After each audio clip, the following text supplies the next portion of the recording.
Many industry experts and critics actually expected Waitrose to be a casualty of the 2008 recession. We launched Central Waitrose.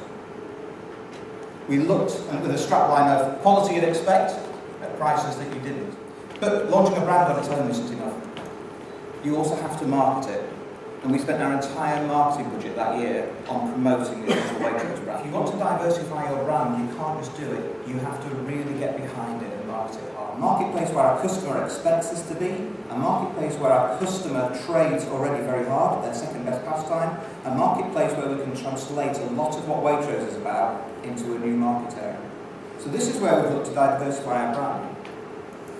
It just goes to show the power of getting the right market, getting it where the customer expects your brand to be, and having it resonate with what your brand values are absolutely critical to success. We heard earlier about how supply and demand is beginning to change, and how the balance of power in terms of the supply is moving down the supply chain. And what that means is our growers and our suppliers will have more options about where they want to supply in the future. Those growers and those customers will now start to be able to have choices about where they go. And that's it. Thank you very much. What I wanted to talk to you about today was about one of the restaurants, which is the Cookbook Cafe, which is our restaurant that borders Park Lane, which has always been a great challenge to try and get people into the business because it doesn't have a separate entrance. People have to walk through the hotel lobby. So we decided to try and relaunch the style of the product we offered in there, and that's where basically you come into play. We decided to look at putting a menu that would potentially use as much sustainable and locally sourced products as we can get our hands on. And what I do now is, rather than writing a menu and then saying to the suppliers, this is what I'm looking for, I now have a much better working relationship with the suppliers.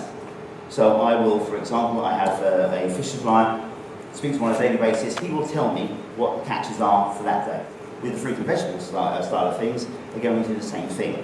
Very much seasonal. I bought yesterday, for example, I got some puffball mushrooms that came up from a supplier down in Covent Garden that were sourced just down in Sussex. In that, we were able to train our chefs to cook the dishes we wanted to cook, and then we were able to put forward a proposal to the Sustainable Restaurant Association, and where we now have 1 out of 3 stars. So we're now the only 5-star hotel in the UK that has the award of the 3 stars from the Sustainable Restaurant Association. So we're very proud of that. And we were able to do that by working closely with our suppliers and getting the ingredients that we needed to deliver that product.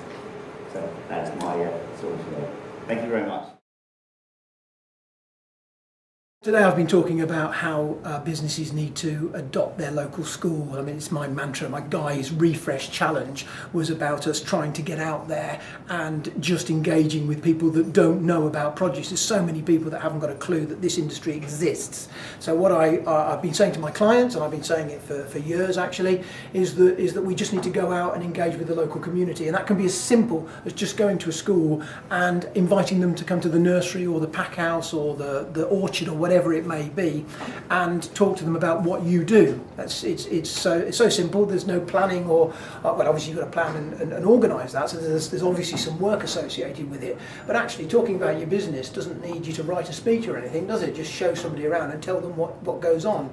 And kids love horticulture and farming and growing. They all need to understand much more about where the food comes from. And it's our job to communicate our industry's good points to these school kids who will lap it up. And of course, if you take your products, I mean, well, what's better than taking some apples or some bananas or some lettuce or some potatoes into school and give these kids the product, give them the opportunity to take them home and cook with them or to eat them straight away.